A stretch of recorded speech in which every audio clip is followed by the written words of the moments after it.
L'émotion puis la colère. L'émotion d'abord après la découverte du corps de Liana, une collégienne de 11 ans à Florence dans le Gers. L'émotion et la colère dans la rue.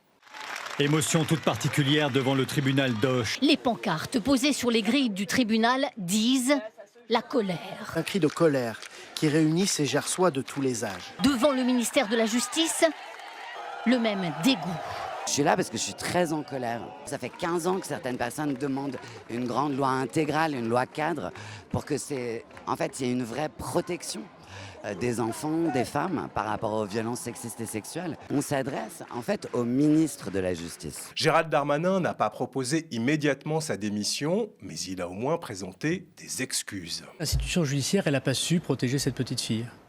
J'en tirerai toutes les conséquences et au nom de la justice, comme ministre, je veux présenter mes excuses à cette famille et aux Français qui sont légitimement choqués, terrifiés de voir de telles défaillances. Au football, la VAR, c'est l'assistance vidéo à l'arbitrage. Et aux médias, la VAR, c'est la vérification de la parole des politiques. Dans ce nouvel épisode, on va s'intéresser à la communication de crise du gouvernement en vérifiant ses arguments, ses contradictions et ses angles morts. Mais d'abord, ce message important du média pour vous rappeler que pendant que des milliardaires contrôlent toujours plus le pouvoir médiatique, les médias indépendants, eux, luttent pour continuer d'exister. C'est le cas du média qui doit absolument atteindre 10 000 donateurs mensuels avant fin juillet. Sa survie en dépend. Alors pour sauver le média, abonnez-vous si vous le pouvez en vous rendant à cette adresse. Grâce à vous, le combat pourra continuer. Dans la communication de crise de l'exécutif, le plus frappant, c'est sans doute ce réflexe presque pavlovien consistant à se défendre en se félicitant. Plutôt que de souligner ce que cette affaire dit de l'état réel de l'institution judiciaire, Emmanuel Macron et Gérald Darmanin ont d'abord choisi de mettre en avant leur bilan, leurs moyens, leurs consignes. Mon budget a augmenté de 60% et on a créé 1500 postes de magistrats sur 8000. C'est vraiment des moyens très importants qu'a mis le président de la République. Je ne veux entendre aucun argument de moyens dans cette affaire. Parce que depuis 2017, j'invite chacun à regarder les moyens qui ont été mis dans la gendarmerie, dans la justice. Bon. Donc c'est une question de réponse, de fermeté, d'organisation, de responsabilité. Puisqu'Emmanuel Macron nous invite à regarder les moyens, regardons-les. Alors oui, depuis 2017, le budget de la justice a augmenté. Oui, le budget est passé de presque 8 milliards à presque 11 milliards d'euros. Mais non, cela ne suffit absolument pas à clore le débat. Parce qu'un budget en hausse ne veut pas dire une justice à la hauteur. Et surtout, quand on compare la France à ses voisins européens, le satisfecit que s'accorde Emmanuel Macron ne paraît vraiment pas raisonnable. En France, on dépense 77 € par habitant pour les tribunaux par an. C'est moins que l'Espagne, que l'Italie, que la Belgique, que l'Allemagne ou que les Pays-Bas. La France compte aujourd'hui 3,2 procureurs pour 100 000 habitants, contre 12,2 en moyenne en Europe. Mais en plus, il croule sous les dossiers. La France, regardez, est le pays où les procureurs en traitent le plus. 2030 affaires par an et par procureur contre 430 affaires pour le reste de l'Europe. L'exécutif a raison sur un point. Il y a bien eu un effort. Mais cet effort n'a pas comblé le retard structurel de la justice française. Autrement dit, on peut augmenter un budget et rester malgré tout sous-doté. C'est exactement ce qui se passe en France. Et ce sous-dimensionnement se traduit par des dossiers qui s'accumulent, des plaintes qui attendent, des victimes qui passent après d'autres urgences, des procédures qui s'enlisent, des services saturés, des auditions malmenées, faute de temps, de formation ou d'effectifs.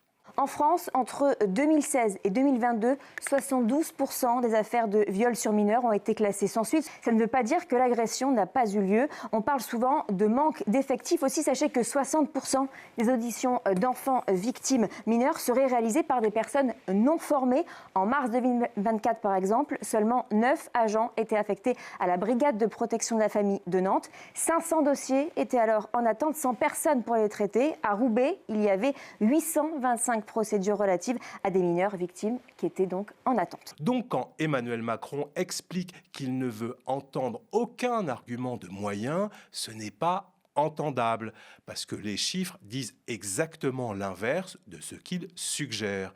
Les chiffres disent qu'il y a eu un budget en hausse, certes, mais les chiffres disent aussi que la machine judiciaire reste insuffisamment armée face à l'ampleur des besoins, notamment en matière de violences sexuelles et de protection des mineurs. Et ça, ce n'est pas l'opposition qui le dit, ce ne sont pas des militants qui l'inventent, ce sont les comparaisons européennes, les constats de spécialistes, les remontées du terrain, le réel.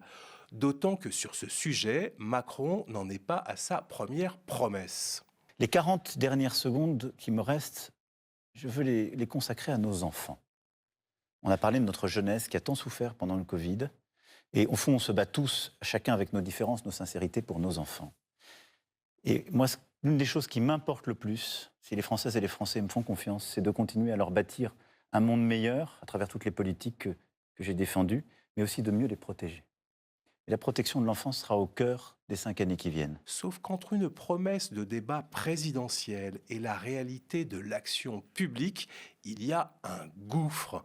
Un gouffre qu'on retrouve aussi dans les prises de parole de Gérald Darmanin. Parce que lui aussi répète depuis plusieurs jours qu'il avait donné les bonnes consignes, qu'il avait fixé les bonnes priorités, qu'il avait demandé au procureur de traiter en priorité absolue les plaintes des femmes et des enfants.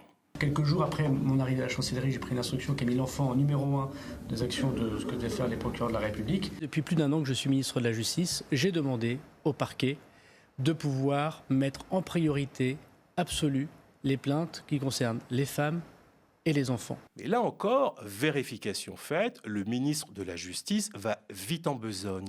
Car oui, lors de sa passation de pouvoir avec son prédécesseur, Gérald Darmanin cite en effet les violences faites aux personnes et particulièrement celles faites aux femmes et aux enfants.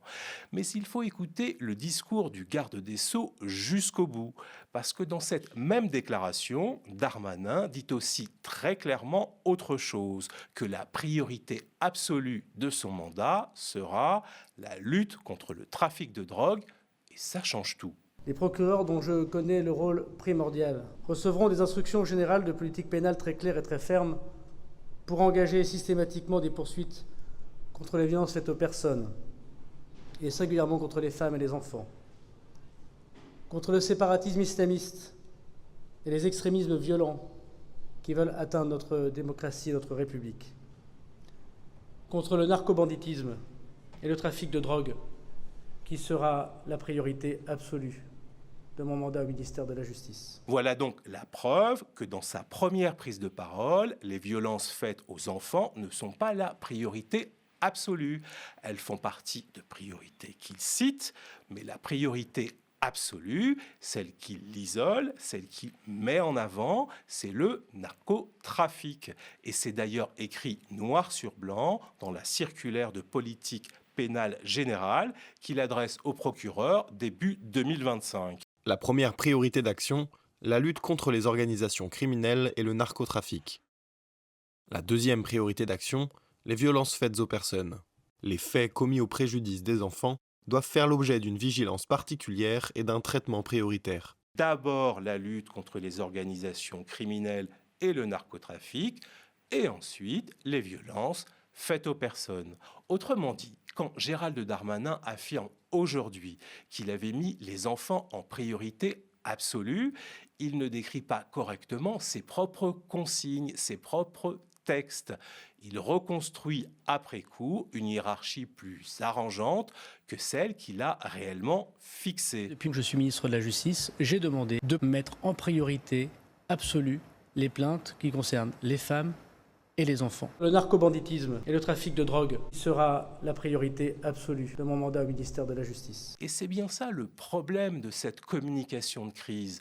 À entendre l'exécutif, tout avait été prévu, tout avait été dit, tout avait été demandé. Il y aurait simplement eu un dysfonctionnement, une défaillance dans l'exécution des priorités, presque un accident de parcours.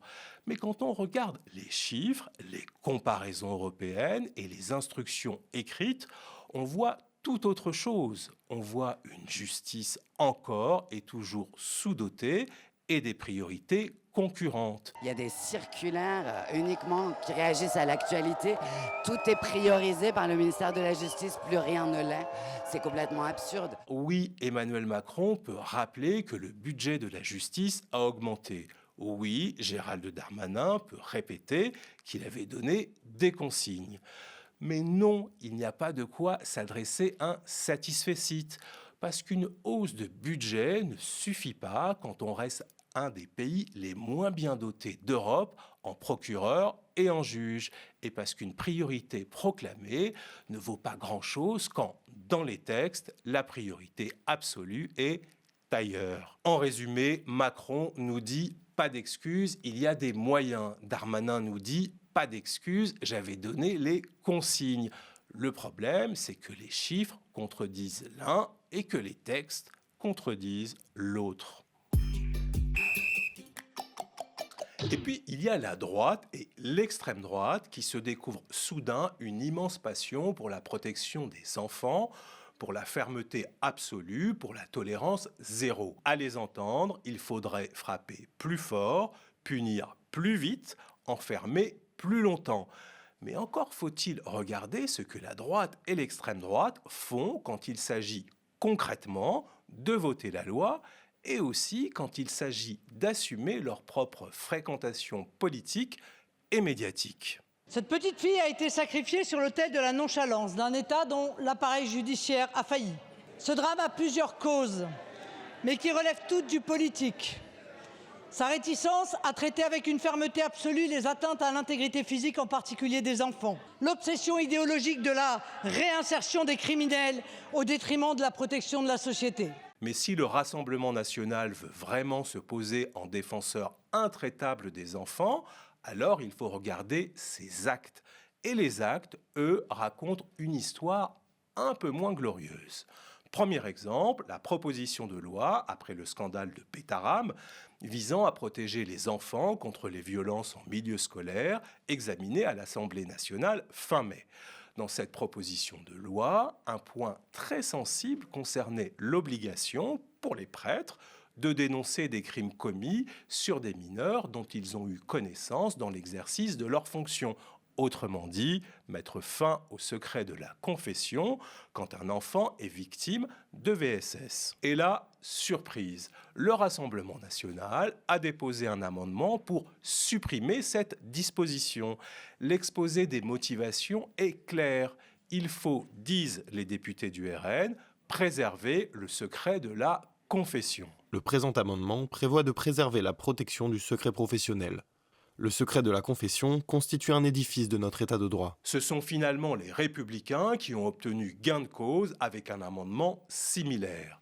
Dans l'hémicycle, un député LR explique même que la liberté de conscience serait en quelque sorte au-dessus du reste.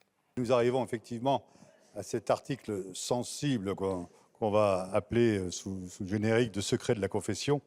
C'est un sujet sensible parce qu'il touche d'abord à la liberté de conscience. Et la liberté de conscience, c'est quelque chose qui est au-dessus. Parce qu'effectivement, la conscience de chacun, c'est ce qui l'oblige à réagir, à agir de telle manière. Et bien sûr que les lois sont là pour encadrer nos actions, mais notre conscience est supérieure. Au-dessus, le mot est lâché et il dit tout. En face, d'autres députés rappellent une évidence républicaine. Quand il s'agit de violences sur mineurs, rien ne devrait être supérieur à la loi commune. Ce que nous voulons dire, c'est voulions dire, puisque nous y renonçons dans cet instant, c'est qu'en République, rien n'est supérieur à la loi. Dès lors qu'ici, comme représentants du peuple, nous fixons des obligations en matière de lutte contre les violences, c'est l'objet de ce texte, elles doivent s'appliquer à tous, sans distinction, dans le respect, bien sûr, du culte, je le redis. Monsieur Breton, vous avez vu parfois, vous avez eu le sentiment de voir des formes d'entrisme. Vous y avez même consacré une commission d'enquête. J'ai le sentiment ce soir qu'un entrisme agit dans cette Assemblée nationale à travers vous, monsieur Breton. Les initiateurs du texte de loi ont finalement dû céder. Pas par conviction, non, mais pour obtenir le vote rapide et à l'unanimité de leur proposition de loi dans un calendrier parlementaire restreint. Résultat, la loi a été adoptée, certes, mais sans cette disposition mettant fin au secret de la confession sous la pression de la droite et de l'extrême droite. Autrement dit, pendant que Marine Le Pen réclame une fermeté absolue contre les atteintes faites aux enfants, son camp, lui, contribue à maintenir une exception au nom du secret de la confession. C'est déjà un premier sérieux problème de cohérence, mais ce n'est pas le seul. Parce que quand il ne s'agit plus de voter la loi, mais simplement de choisir où l'on va parler, le Rassemblement national a aussi montré que sa fermeté pouvait être un peu décalé. Jean-Marc Morandini a été définitivement condamné en janvier 2026 pour corruption de mineurs. Sa condamnation à une peine de prison avec sursis, une amende, une inscription au fichier des auteurs d'infractions sexuelles et une interdiction définitive d'exercer une profession en contact avec des mineurs n'a pas empêché la direction de CNews de maintenir Morandini à l'antenne. Et dans les jours qui ont suivi la décision de la Cour de cassation, des porte-paroles du Rassemblement national ont continué à se rendre sur son plateau. Les violences sur les mineurs, aujourd'hui, il faut une vraie prise de conscience collective, un vrai électrochoc. Mathieu Vallée, bonjour. Merci d'être avec nous, député européen et porte-parole du Rassemblement national. Même chose quelques jours plus tard avec Andrea Cotarac. Je crois que c'est systémique. C'est systémique. Comment se fait-il qu'une personne qui avait été déjà poursuivi pour pédophilie. On se demande, mais comment cet homme-là était en liberté? Comment cet homme-là a pu avoir un emploi? Andrea Cotarac, bonjour. Bonjour. Merci d'être avec nous, porte-parole du Rassemblement national. Les grands principes ont mis quelques jours à arriver. Ce n'est en effet que fin janvier que Jordan Bardella a donné consigne aux élus et aux porte-paroles du RN de ne plus participer aux émissions de Jean-Marc Morandini. Donc, résumons. D'un côté, le Rassemblement national proteste contre le pas de vague, dénonce l'inaction, réclame l'intransigeance et se présente comme le camp de la protection absolue des enfants. Et de l'autre, le RN contribue à faire supprimer un article de loi sur le signalement des violences sur mineurs au nom du secret de la confession du culte catholique. Puis, il tarde avant de renoncer à envoyer ses représentants chez un animateur définitivement condamné pour corruption de mineurs. Disons-le autrement, la droite et l'extrême droite aiment beaucoup parler de protection de l'enfance. Mais dès qu'il s'agit d'agir, leur fermeté devient soudainement beaucoup plus relative. Quand il faut toucher à certaines autorités traditionnelles, à certaines protections symboliques ou à certaines habitudes médiatiques, les Républicains et le Rassemblement national freinent des quatre fers. Et c'est important de le dire parce qu'il ne suffit pas de dénoncer les défaillances de l'État ou de réclamer toujours plus de sévérité. Encore faut-il être cohérent, encore faut-il ne pas défendre d'un côté l'impunité du silence dans le confessionnal et de l'autre la respectabilité médiatique d'un homme condamné pour corruption de mineurs, tout en prétendant parler au nom des enfants victimes. Il faut croire que chez Marine Le Pen, la protection de l'enfance est à géométrie variable, intraitable dans les discours, beaucoup plus accommodante et souple dès qu'elle croise le confessionnal ou le plateau de CNews. De manière générale, il y a un problème de conception de la protection de l'enfance. Mathieu Vallée, bonjour. Merci d'être avec nous, député européen et porte-parole du Rassemblement national. Il y a une forme de nonchalance à l'égard de la protection de l'enfance. Andrea Cotarac, bonjour. Bonjour. Merci d'être avec nous, porte-parole du Rassemblement national. Dans l'affaire Liana, tout le monde veut apparaître du bon côté. L'exécutif en rappelant ses moyens, ses promesses, ses consignes. La droite et l'extrême droite en surjouant la fermeté, l'indignation et la tolérance zéro.